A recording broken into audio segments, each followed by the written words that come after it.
This podcast is made possible by listeners like you. Go to our website at wdtatpodcast.com and click on support to learn how you can be part of this effort to learn how to have better conversations, increase compassion, and build bridges, not walls.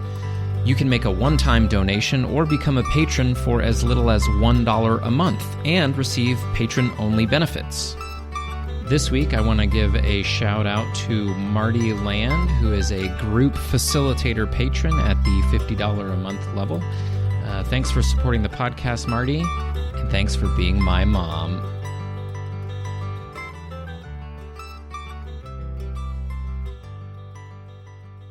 Will you help me do kind of a intro warning?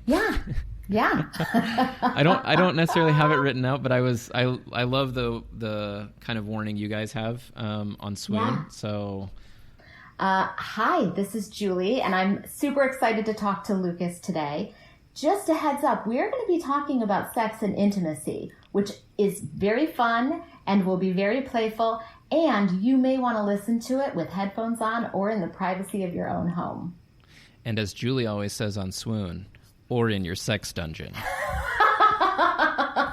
I'm sure most of your listeners have a sex dungeon, so it's really good for us to be clear about that. Yeah, exactly. Oh, fantastic.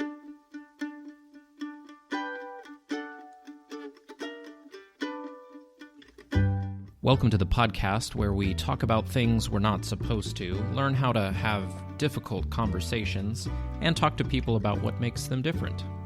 This is the We Don't Talk About That with Lucas Land podcast, where we do talk about that with me, Lucas Land. It's never the right place or time. It's imperceptible to the eye. It's never the right place or time. My guest today is Julie Jeske. She is a sex therapist based in Portland, Oregon, and she's also the co-host of the Swoon podcast. Welcome to We Don't Talk About That, Julie. Thank you. I'm so excited to be here, and I'm so excited to talk about some of this stuff with you. Yeah, I'm super excited too. I will tell you, we already started talking a little bit about how nervous I am, and the purpose of the podcast, or kind of the theme, my podcast is to talk about things that we don't talk about, that are difficult for people to talk about. And, I've had episodes about LGBTQ questions, about immigration, about, I'm trying to think of some other topics we've covered. Abortion, I think you covered? Yes, I had an episode on abortion. I saw that. I was a little nervous about that one, actually. Yeah. But I don't think any of the topics have made me as nervous as talking to you. Even though I'm very excited, I'm also nervous because today we're talking about sex and why it's so hard to talk about that, and things maybe that will be helpful to us in talking about that. So first, I wanted to hear from you about how did you end up becoming a sex therapist? What was your journey like to that job? It's kind of a complicated, and it took lots of twists and turns. And as I try to remember back to where it all started, I don't know exactly. But like, I grew up in Michigan. I grew up Lutheran in a small town. Like, for a lot of people, it's really surprising for me to now be living in Portland, Oregon, and doing the work that I do. I can tell you, I used to be an actress, and I loved doing theater. And in one of the shows I was doing, there was someone who was selling sex toys in women's homes. Like, you've probably heard of those companies where people go to a house and they do a party. And I thought that sounded fun. It would bring my performance energy into it. I could be funny and playful and be on stage.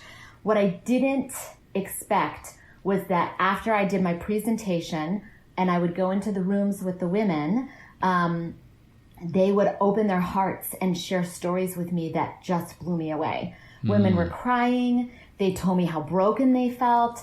They shared stories, would often say things like, I don't feel normal. I've never shared this one with anyone before. even now thinking about it, it moves me still how much these women trusted me, and also how much when we give people a forum, they want to talk about things. And so after that, I thought, well, gosh, I love this work. I want to do it in a different way. And so I decided to get my master's degree. And at the time, so this would have been over 13 years ago, there weren't that many programs to get a master's degree in sex therapy. There were a couple that were research-based. There was a school that was not accredited. Like there were a couple different options. And I explored all of them. I also was pretty cemented in Portland at this time. And so I decided to get my master's degree in marriage and family counseling and then add on the sexuality piece to that. And so it all unfolded in this really beautiful way. And I have been in private practice for over 10 years now. And it's been incredible. It's been a really, really beautiful career that I love doing. And for the most part, I get to wake up each day and be excited to go to work, which is not the norm for a lot of people. Sure. Yeah. Yeah. That's fantastic. Yeah. So you mentioned, you grew up in Michigan, Lutheran family, and maybe people would be surprised if they hadn't, between your growing up and now haven't followed what your path or your journey. What was it like for you growing up, talking about sex and learning about sex? What was that like? We didn't. Yeah. I kind of thought that might be the answer, and I feel like that's similar to my experience as well, and probably to a lot of people's experience. I mean, I remember a sex education class in school. And I remember the teacher who had to teach it, and I remember how embarrassed she was teaching it.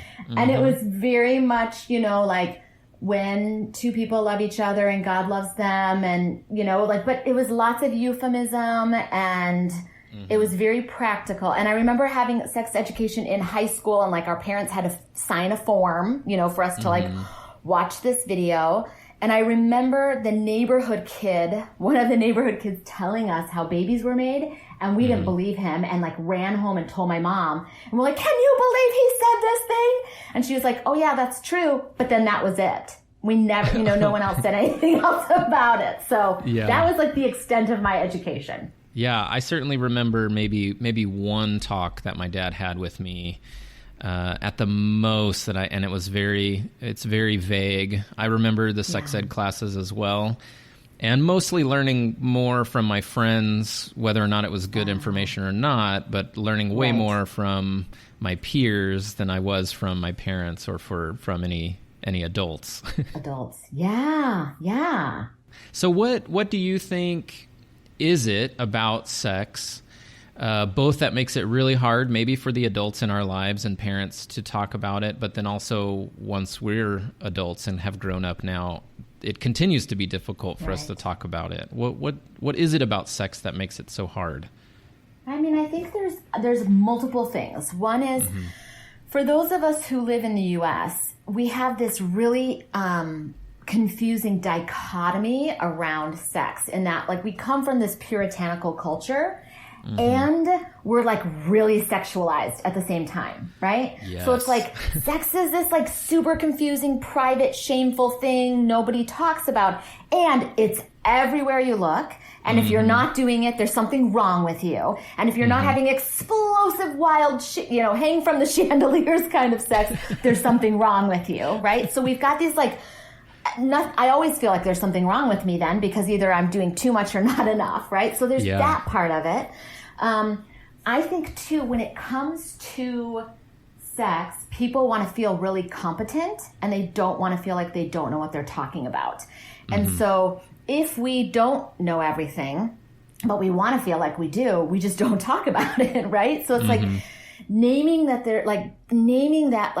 I don't know everything, or tell me more about this, or here's a place I feel insecure. That feels really embarrassing or nerve inducing for folks. And so that's going to keep us from talking about it.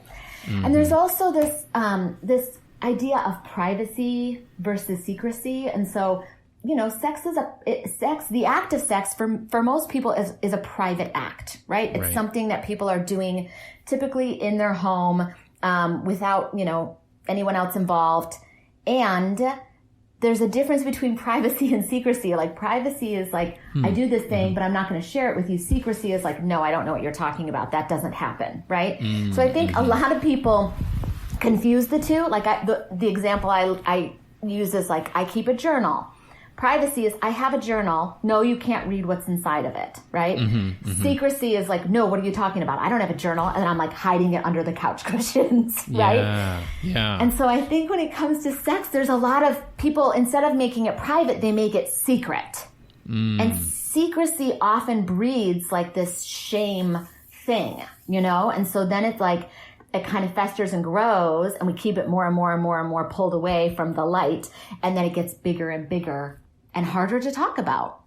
Yeah, that is super helpful, because I think for most people, we tend to think in terms of extremes, like either, you know, it's sort of the free love 60s and people are just all, you know, letting it all hang out, and they're super sexual and they're like oversharing and way too comfortable.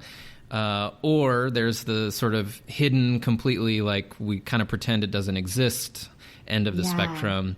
And we kind of take either one of those, right? Those are the two options that we kind of talk about in terms of, you know, maybe your faith, or there's some reason that you want to be on that end that's more secretive or hidden, or then your reaction is to swing the complete other direction. And it almost feels like those are the two options we're given. Right. And I think one of the things that makes it really complicated too is we don't have modeling for this typically. I mean, even just you and I have shared, like, no one modeled for me how to talk about sex, right? Like, and so when we don't have a model, what do? We either do what we know, which is don't talk about it, or we do the opposite, right? Which is like, I'm totally open and comfortable. I mean, I'll talk to people in my office who grew up in homes that were more maybe oversharing around sex, right? And that didn't serve them either, and now they don't talk about it at all. We often don't look for like the middle of the continuum. We kind of go to one extreme or the other. Yeah, that's so helpful. I think, you know, for my kids, I have 3 kids, and I've tried to be a lot more open and have more of an ongoing conversation with them around this, questions that they have, because I know, you know, along the way, they have lots of questions. I remember very distinctly when my wife, Sarah, was pregnant with our 3rd child, and the other 2 were old enough that they started to have a lot of questions as Sarah got larger, and like there were lots of changes going on. And I remember her texting me one day while I was at work and saying, well, we were homeschooling, and she said, well, guess what the subject for today is? Because they had so many questions. And she's always been very good about being pretty straightforward with them and answering their questions. But the other thing is noticing when your kids kind of say, okay, I'm done. And they're ready. You've maybe answered their question and they're satisfied. Maybe you haven't like explained fully, but they're okay. So maybe they're not in the stage to learn more. And that also translates pretty well to adulthood, I would imagine. Like if people are telling you, hey, I don't want to hear about this, then that's a good chance for you to be private about it. It doesn't have to be secret, but you know, maybe having some of those, not everybody is as good at noticing all of those things, but trying to notice the difference when people say, okay, yep, I'm good. I don't need any more details. Even if you're more comfortable, you know? Yeah. And I think, I mean, the way you're talking about how the two of you have conversations around sex with your kids is really what like my goal for folks is it's not one conversation. You know, we used to call it the talk. It's not the talk. And I think we're afraid it has to be the talk. And so we have to come armed with all the information, whether we're talking to kids or we're sharing something with a partner. We have to have everything figured out before we can have the conversation. So there's this like, I have to be super competent. I have to like do a ton of like research online before I do this thing, right? And so of course I'm going to like be afraid of this conversation because I'm afraid I'm going to miss something. And then it's actually not a fun conversation for anybody because it becomes a lecture rather than a conversation. And so we can use the model of how parents can have these conversations with kids to use with our partners as well, because truly it is like often one question. And if you answer this one question, it's done, right? Or a very reasonable thing to say is, I don't know the answer to that. I'm going to look for it and I'll get back to you, right? And we can do that in relationship too. You know, if your partner asks like, is there something new you want to explore with me? Instead of being like, no, because I don't know how to, I don't know. And like feeling bad, you can say, gosh, you know, off the top of my head, I can't think of anything, but I love that you asked me and I want to do some thinking about this and come back to you, you know? For folks who maybe this is already an uncomfortable conversation that you and I are having. What are some practical... I'm trying to be so good. I'm trying to be so not uncomfortable. Okay. No, you're doing great. But I'm imagining, you know, for some people, you find ways to sort of cope and ignore this conversation as long as possible in your life. And so you kind of get to some sort of normal that you're able to cope with, but really there's a lot of things maybe going on under the surface, and you know you need to talk to, maybe it's your kids, maybe it's your partner, right?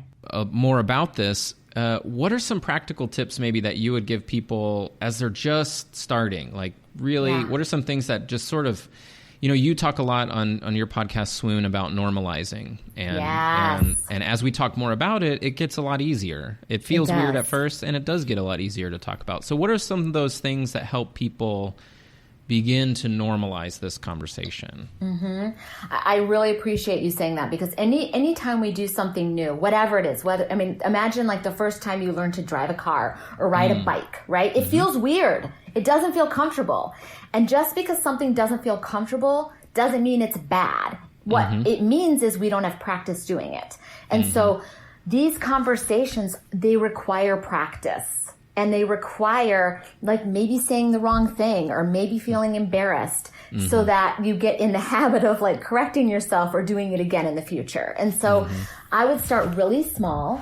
I love, you know, the thing you said in the beginning of our conversation, Lucas, which was like, I feel a little nervous about this. I'm excited and nervous. I love for people to name that as they have the conversation. Like normalize what's happening. Like I feel a little nervous bringing this up, or I'm like super excited and I feel a little embarrassed, right? Or I feel really close to you right now, and there's something that would make me feel even more close to you, right? So we're holding these things that sometimes can feel like opposites, right? So I'm a big fan of transparency and like starting that out there. I'm also a big fan of starting with something positive. And so often by the time people come to therapy for sex, there is conflict around it, right? And so a lot of what I will see is people who only talk about sex in a way that is about lack or disappointment or embarrassment or frustration or conflict. And so why would you want to talk about that, right? Like if every time your partner says, hey, let's talk about sex, you know it's going to be a fight, why would you ever want to talk about it? And so I love to help people find a way to talk about the yummy parts too, the connecting parts, the sweet parts, the loving parts, the sexy parts, the enjoyable parts, right? Before we get to a place of doom and gloom. And I would encourage people to kind of start, like, if you are having a conversation, you start, some people call it like the positive sandwich. Like, you start with something you like. Mm-hmm. I really love it when we kiss. And then you add, and I would love it more if you kissed my neck too, right? Mm-hmm. And that's it. It's like you just name one small thing that you're wanting. I also recommend that people don't wait to talk about sex during a fight or during sex. Like, you bring it up outside of the bedroom. Mm-hmm. In a safe place. You don't want to, like, if your partner is a really private person, you probably don't want to bring it up at dinner, right? Out at a restaurant. Right. Some people would really love that, and some people that would be just too much for them, Mm-hmm. Mm-hmm.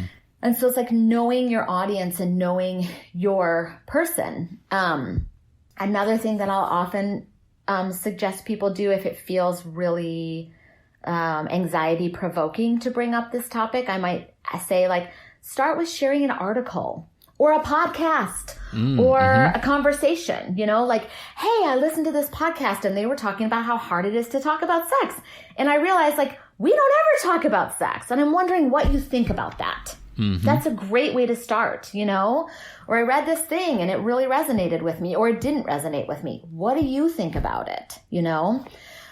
Being curious invites a conversation rather than, like, coming at a conversation feeling like you already know the outcome or the answers. There's just not as much room for you to go anywhere if you go into it assuming you know exactly what's going to happen, Mm-hmm. Yeah. Oh, man, those are lots of fantastic tips. And I know for us, we both, me and my wife, listen to Swoon, and it has been great as just a conversation starter. Hey, did you listen to this episode? They were talking about this.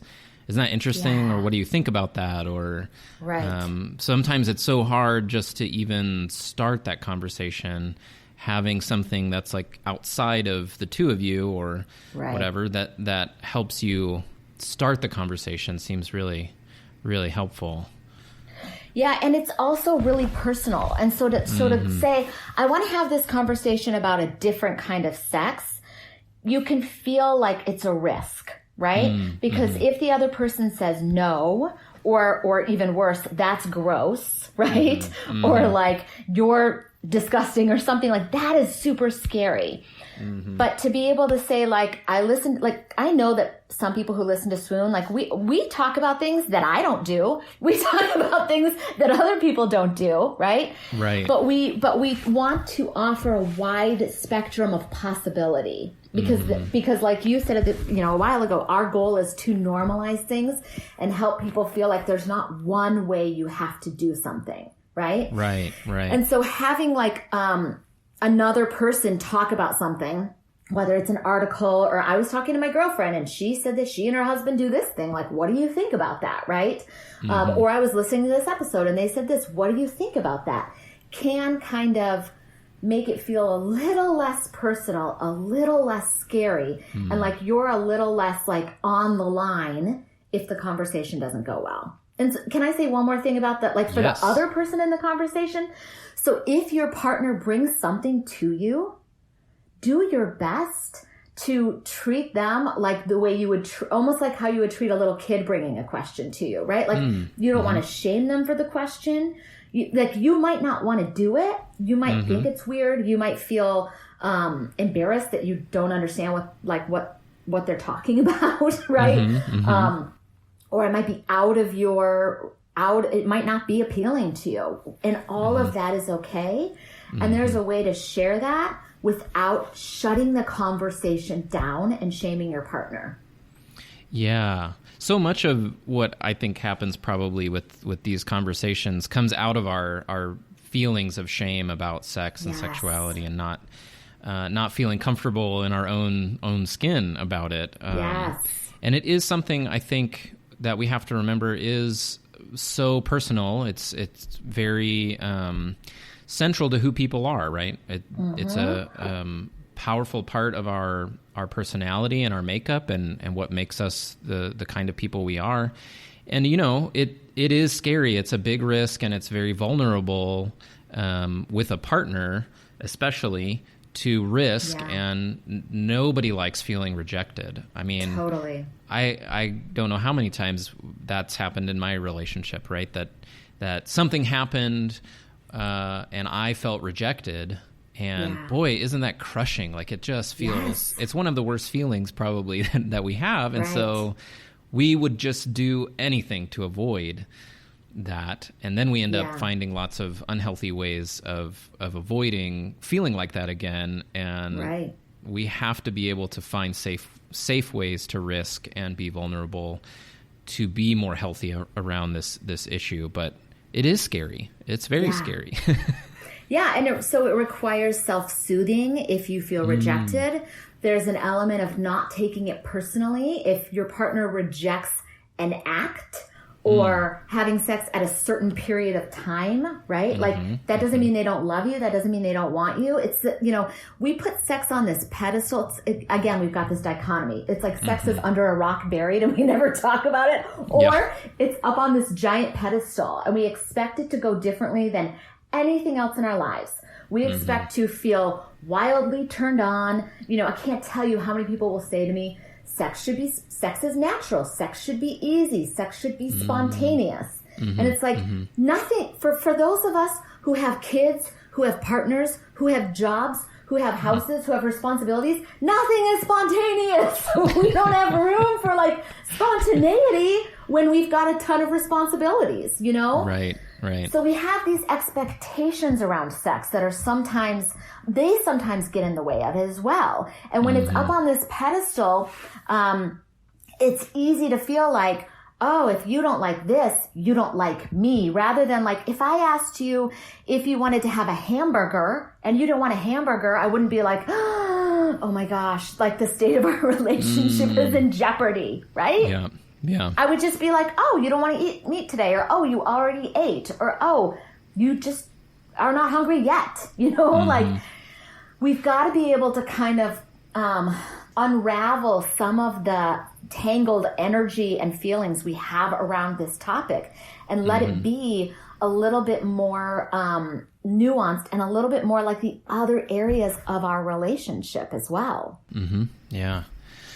One of the things, so as a heterosexual white male, I feel like I'm the target of a lot of messaging around how I'm supposed to be related to sex and a lot of those sorts of things. And so one of the things I'm kind of processing recently are some of the messages that I get and that I didn't maybe get help with. We're talking about general with sex, but specifically one I've been thinking about is this idea of managing our desire. We talk about that desire, sexual desire is normal, and people have it on a spectrum, how much or how little sex drive they might have, and that's normal as well. But I feel, or I think that that's an element in how we talk about it and how we learn as we grow that is missing, where we talk about managing our desire. So again, we're back to that spectrum of the options we're kind of given are the sort of purity culture that says abstinence only until marriage and then go hog wild and do whatever you want, I guess. Yeah. Just don't talk to anybody about it. Right. Totally. Yeah. Or the other side of the spectrum is like every single desire you have needs to be met and fulfilled, and that doesn't really work so well because you're having this your desires and needs met in part, at least with a partner. And so I don't know, maybe I've been kind of thinking about this myself and realizing, I probably learned in some ways that the more on the purity culture side of the spectrum, that managing your desire meant this like almost stuffing away sexuality for later and hiding it. And that's how you managed it, was by somehow. And the truth is that never worked. It didn't work for me. It was always there. And then I struggled with it and felt bad, right? I felt bad about the ways that it would come out. if I viewed pornography or masturbated, right, for example, then I just felt like, oh shoot, like I'm supposed to be hiding that. That's supposed to be put away, and now I feel bad, and I feel a lot of shame about it. Yes. And on the other end of the spectrum, if I just jumped, some people, I don't think I ever jumped to this point where I just felt like, well, all of my desires are good, and so I can just do whatever I want to, and that's going to make me happy and fulfill me because it's natural and good. So it seems, again, we're somewhere in the middle. How do we think differently about managing our desire? How would you help people think better about it? I've just given you how poorly I think about it. So. Well, I mean, I think you saying managing desire is a beautiful way to think of it, because I think a lot of people view desire as unmanageable, right? Or they do the thing, like, as you're talking about how people pack it away, I was going to say, like, they lock it up in a vault, right? Yeah. Like, never to be seen again. And you're right, that doesn't typically work, because either what I see is we stuff so much, and there's so much tension around it, that it's like a dam that's going to burst, right? Or a volcano that's going to erupt. And then it becomes unmanageable. And then people often act out in ways that aren't particularly healthy, right? Or what I often see is people who pack away this desire or pack away their sexual essence.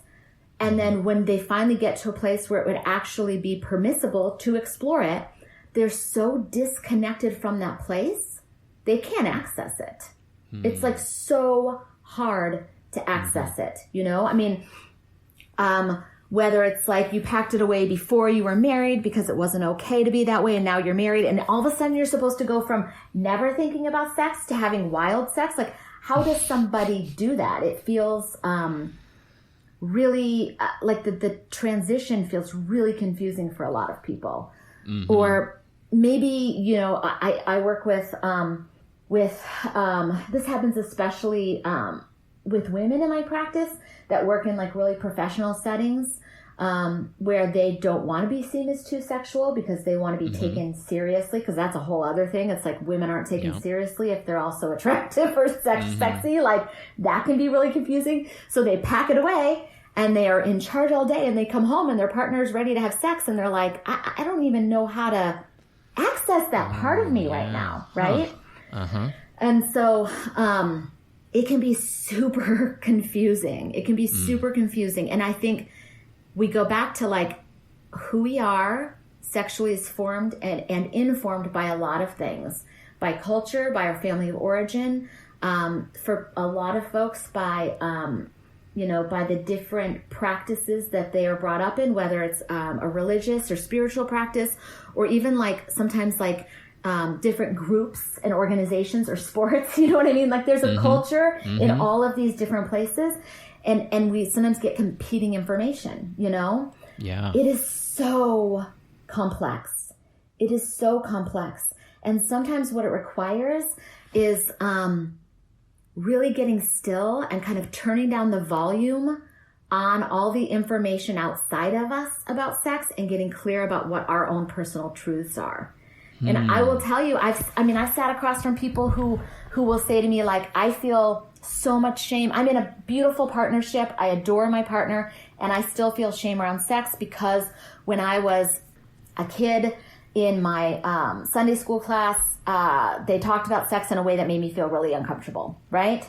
And I've also sat across from people who come from a religious background who are like, oh, I know that, you know, God wants me to enjoy my partner in this way. Like, I feel I will pray about my desire in a way that feels not limiting. It feels really beautiful and opening, right? So it's like I can see two people who come from similar backgrounds who have very different ideas about what it looks like, you know?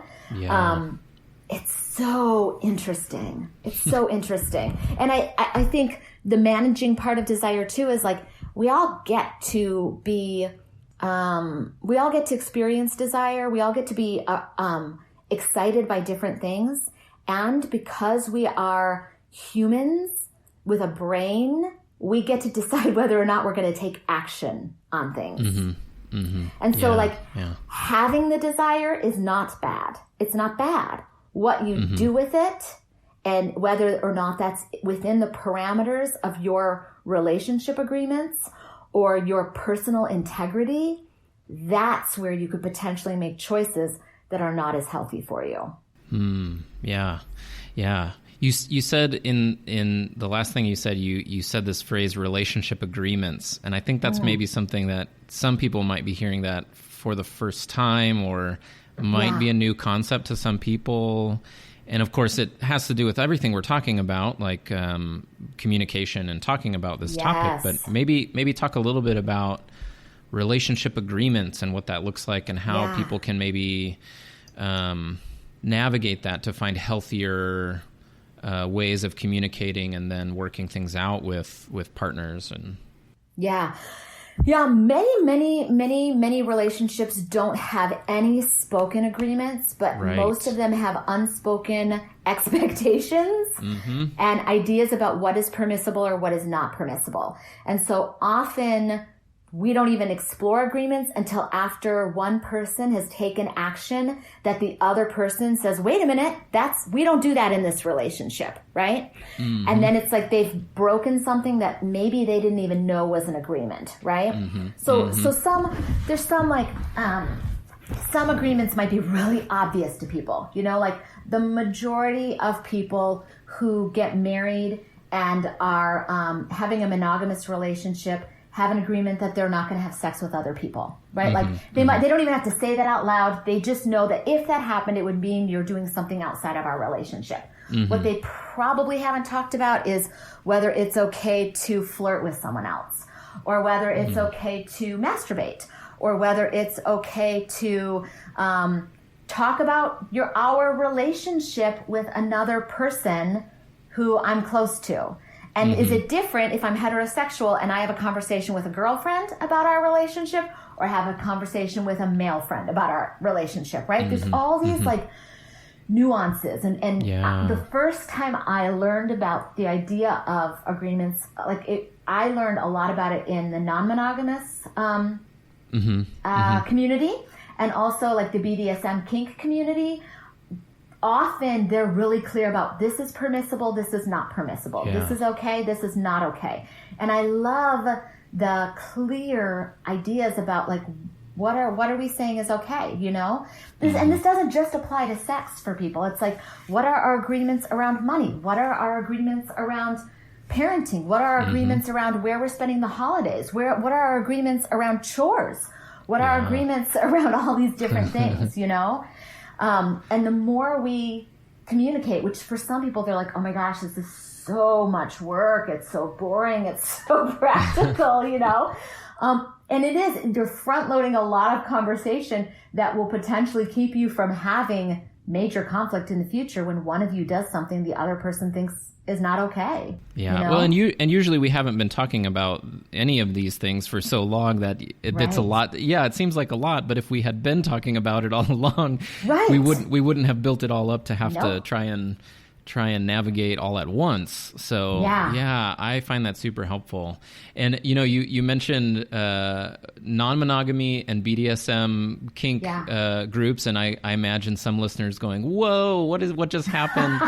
And I've said this on a couple of episodes when talking about LGBTQ folks, that I find that community and that movement a huge gift, especially to the straight cisgendered people of the world, because the normalizing of straight heterosexuality and cisgendered folks means that we don't ever have to think about it or talk about it. We get to ignore it. Yeah. And the gift is having to talk about it. And as you just said that, I thought, wow, that's the same thing. Like, I'm not interested in BDSM necessarily, but the fact that they have to figure out how to navigate a whole bunch of stuff and ask questions and be very clear with each other about their boundaries is I just have never thought of it that way.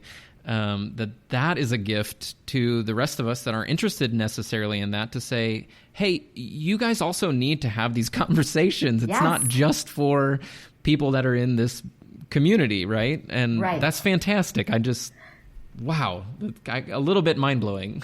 Yeah, well, it's all on a spectrum too. So it's like you might not want to do something that feels extreme, right? Like there's certain sexual acts or kinky things that might feel really extreme for you.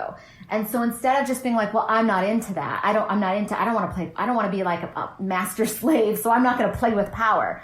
But what you might like is someone to initiate sex that can be like on the other end of like, or more in the middle of the continuum of like a power play, right? So it's like, or, you know, someone might be like, I'm not interested in like, you know, wearing like latex and leather and wielding a whip.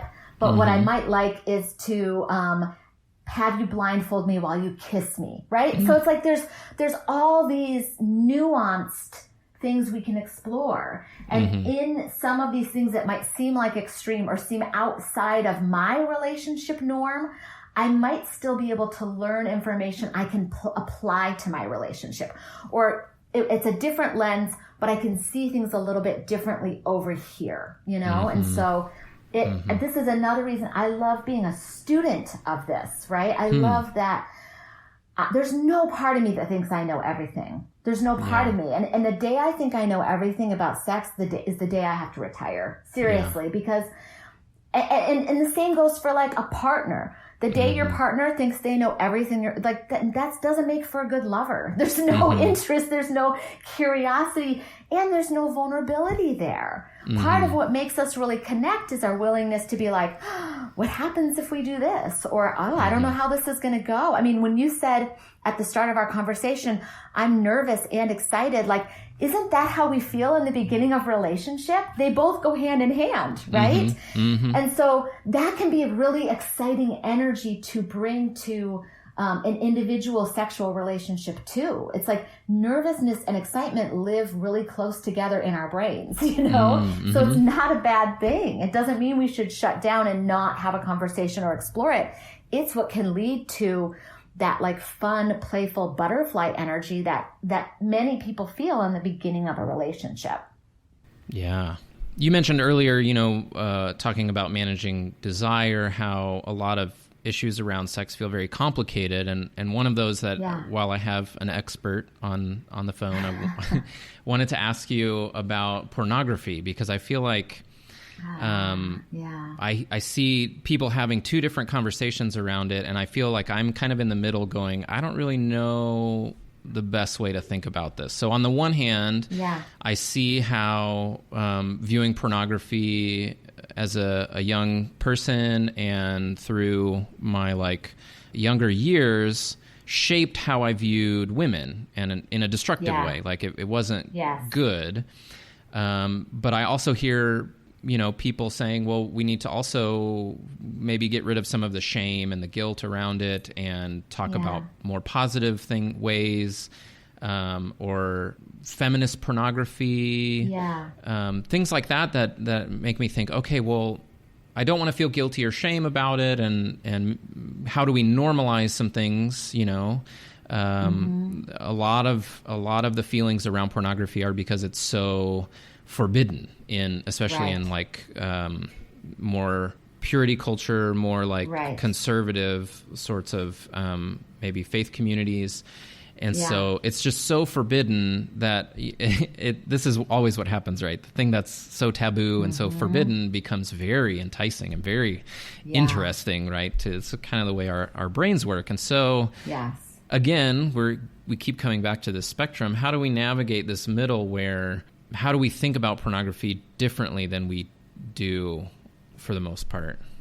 Yeah, it is. It's a very complex and nuanced subject. And people are often really polarized. And one thing that can be super complicated in my office is when a couple comes in and one person loves, they're not like obsessed with it, but they enjoy porn. They think it's fun and playful. They want to introduce it into their relationship. And the other person is like, it is cheating, it is not okay, or it's gross, or it's humiliating, or it's bad for women, right? Like we often have these very polarized views.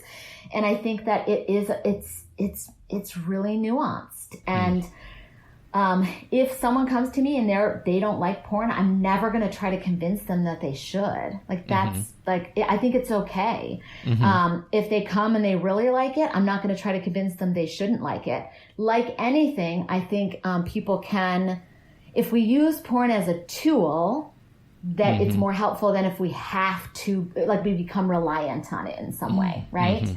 And so I've certainly seen people potentially overuse it, right? Use it not just for sexual enjoyment, but like as like to self-soothe, or if they're bored, the way we use other things, the way we use social media, the way we use TV, the way we use maybe shopping or food or whatever, right? Like it's a way to like check out. I don't know that that's the healthiest way to use anything, right? There are kinds of porn that I think are going to be way more comfortable and for couples potentially. And there are kinds of porn, like when you talk about like feminist porn, like ethical porn, that kind of porn I feel better about supporting. And what makes something more ethical is the way people are treated behind the scenes. So people are being paid fairly. There's more safety involved. There's more STD and STI testing. People can use there are more safe sex practices, right? And so it's not necessarily, it's less exploitative, right? Where a lot of porn that's out there, if you don't know where it's coming from, you don't know if people are doing it because they want to and it's a job, or because they have to, or because they're in an unsafe situation, right? So I heard someone compare it to like ethical clothing. Like it's about the manufacturing. It's not necessarily about what the clothes look like, because there can be feminist porn that's still super raunchy or really kinky, or it's not all like feminist porn isn't necessarily like romantic, or it can be, but it doesn't have to be, right? And I think in the past, porn was really more permissible for cis men to use, right? Like it was like, it's for dudes basically, right? And what we've seen is more and more women are using porn. And if we use it as a tool, and if we use it as entertainment, that's the other word I really like to associate it with, because it's not real. And the problem is when we use it as sex education, we are setting people up for unrealistic expectations. When we compare our real life interactions to what we see on a screen, we are typically going to be disappointed. When we compare the bodies we see on a screen to our bodies or our partner's bodies, we're typically going to be disappointed, right? It's like my caution around it is be really thoughtful about how you use it. If you're being thoughtful about how you use it, it'll be more enjoyable. Yeah, I love you and Gina on Swoon have said, it's not an instruction manual, right? And that that's one of the problems when people look at it that way. And it's funny because I think as we're talking about how a lot of us in U.S. culture grew up with a lack of information. Yeah. Pornography, especially for a lot of men, I think, became the instruction manual. It filled the vacuum of like, what is sex and what does it look like and what do you do and what is it supposed to be like? And we still haven't sort of wrestled with that being why that's such a problem, why that has sort of created it getting used in a way that it's not supposed to.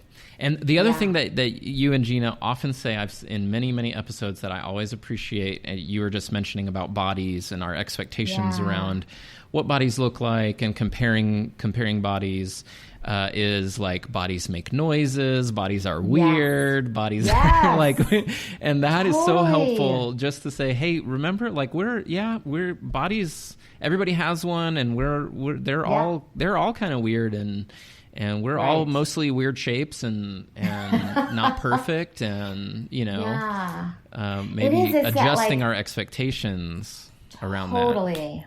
Yep. When we've got these like really clear pictures of what we think it's supposed to look like, and we don't measure up to that, we are going to feel shame. We're going to feel embarrassed. We're going to feel not appealing, right? And so if I'm only, it'd be like, which some people do, unfortunately, but it'd be like comparing my relationship to a romance movie, a rom-com, right? It's like, if I expect that it's supposed to unfold that way, I'm probably going to be disappointed sometimes, right? So if I expect that my sexual experience, which the other piece about most porn, even amateur, which when I talk about this with some people in my office, they're like, but what about amateur? Like, those are real people and they're having real feelings. And I'm like, sure. They also know there's a camera. And when we know there's a camera, it's like, I mean, if I'm just sitting on the couch by myself, I might like slouch. I might show up a certain way. If I'm even by myself and there's a camera on me, I'm probably going to have some lipstick on, right? Yeah, like there's still an element of performance. Yes, there is. They might not be pretending to have an orgasm. They might be like really engaging in different experiences, but there is an element of performance. And sometimes in partnered sex, there is an element of performance occasionally. And if we're only performing, we're missing out on an opportunity to be really present and really connected with the person that we're sharing the experience with. Yeah, that's fantastic. Julie, thank you so much. I like to wrap up my episodes with 3 questions, and I think it's a good time to start wrapping up. So something that we learned from the conversation, or something we want to emphasize or are reminded of, and then maybe something we can do or recommend to people as an action step, and then something we can share as a resource or a recommendation. And I'll go first. Something that I learned, this distinction you made between privacy and secrecy was super helpful. I had never thought of it that way. And I think as I was thinking about it through our conversation, it really helped in thinking about a number of different topics we discussed with this spectrum, right? From something being very hidden to being all out there, and finding those healthy ways that it's okay for things to be private without them needing to be secret and hidden and shameful. And that seems to be kind of what comes up a lot. So I thought that was very, very helpful. It's along the lines of something else that you said that I learned, but that I think people can do. Those practical tips that you shared, people can go back and listen to some of those. But you said starting small, starting with something easy. You don't need to have these maybe big or complicated conversations, but something small that you can talk about. And being transparent about your feelings, and that this is a hard conversation, and being upfront about that. Hey, I'm being vulnerable here, and I do want to talk about it, but it's not easy. And that's a good place, I think, to start and say, okay, well, let's start trying to talk about it. Something that we want to recommend, I have already recommended Swoon at least twice on 2 different episodes. Yay! I will recommend it again because I do find it super helpful. There's some episodes that my wife has skipped because she's like, well, dating, we're not dating. That's not where we're at. And so, but I haven't skipped any episodes because I have found something helpful in every episode, even if it's about something that's not necessarily where I'm at. It does help me think about how I relate to other people. There's a lot of really good practical things. You were talking about chores and communication and some of that boring stuff. Yeah. And I know it doesn't feel like the most exciting episode to listen to, but your episodes on those topics are so helpful, and it all connects, and it all has to do with each other. So I want to recommend, again, Swoon to anybody to hear and understand better. Lots of great tips and information, and you guys are always sharing really great resources every episode as well. So I'll recommend it again, even though it's at least the 3rd time that I've done so. Well, and I think in particular the episode about I think it's number 3, which is sexual communication. Mm-hmm. We have a bunch of tools for that. And then there's also, I don't remember what number it is. I can look it up and send it to you later. But there's an episode about basic sex education we wish everyone knew. And we have a huge resource list of different books on that one as well. And so much like you, it's important to us. Every episode is around 30 minutes. We like to keep it short, and we always have resources and or action steps for people to take, because it's important not just to have these conversations, but to put things into action in our own lives as well. Yeah. So, Julie, I don't know if you have anything else to add about our 3 questions, something that you learned, something you want to recommend for people to do, and maybe if there's a specific resource that you think is a good starting place for a lot of people, maybe that would be a good recommendation. Okay. I learned a bunch. The thing that's popping out right now is when we were talking about relationship agreements and you were like, oh, these different communities that I might not be a part of, I can still learn things from them for my own life, right? Yes. And even when you said there's certain episodes of Swoon that like, maybe I'm not interested in that or it doesn't apply to me, I think that we can learn a lot from things that we might not feel like we resonate with. And so that's something that I'm learning and being reminded of. Something we can do, and this might not be about sex necessarily, but like we can have more conversations with people and talk about hard things. And it doesn't have to be sex. It can be, good gravy, look at the world we're living in right now. Like there's a lot of polarization in a lot of topics, right? Yeah. And if we come at it from like, I'm right and you're wrong, we are never going to get anywhere, you know? And so having conversations around things like sex or money or politics or religion or different parenting styles, like there's so many places that, and we don't start with being an expert. We start with like, hey, I want to know more about who you are and what your experience is. Yes. And being curious. One thing we can do is be more curious with the people around us. Yeah. And if I was going to share, let me give 2 books that are resources people could explore. One is called The Guide to Getting It On, and it's a giant book. It's like a super heavy book. It's like the book I put my laptop on when I need to like prop it up to do a Skype session or something. But it's full of tiny little chapters that cover almost everything you can think about. And it will be out there for some people and not out there for some people, right? So it's more like, it's not the kind of book you're going to read cover to cover. It's the kind of book you're going to read, like, let's learn about this thing today, or let's explore this thing today, right? So that's one. There's also a book called Becoming Cliterate by Lori Mintz. And that's a great book that offers kind of anatomy, basic education, also like cultural information and like the history of sex and especially female sexuality. And it can be great. It can be great whether or not, no matter what your physical anatomy is, it can be great to learn more. And it's really easy to read as well. Cool. Oh, great. Julie, thank you so much for taking the time with us today and sharing so much. I feel like we squeezed in like 3 or 4 different episodes of Swoon that people can go listen to and unpack even further some of the things we talked about today. But I really appreciate you, and thank you for making it so easy. I was, of course, a little more nervous about this topic than others, but you made it easy and gave us lots of good things to think about and resources to make these conversations easier for me and for hopefully a lot of other people too. Oh, thank you. And thank you for the work that you're doing. Like I will often tell people my job is about helping people talk about hard things. And that is what you're doing. So I love it so much. Thank you. Thanks for joining us today on We Don't Talk About That with Lucas Land. If you like what you hear, make sure to subscribe so you don't miss any episodes. Help us spread the word by sharing it on social media.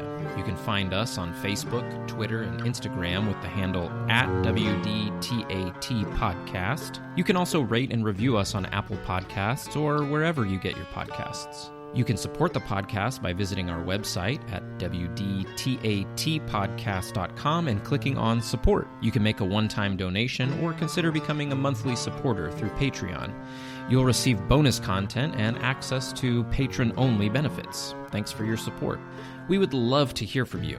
Leave us a voicemail by going to our website and clicking Send Voicemail. Your voicemail could be featured in a future episode. You can also email us at wdtatpodcast@gmail.com. Many thanks to Neil Curran and Infielder for the use of their music. You can find more of their music online at infielder.bandcamp.com. A final thought from Brené Brown. The willingness to show up changes us. It makes us a little braver each time. Until next time, keep showing up and keep being brave. What are you gonna do?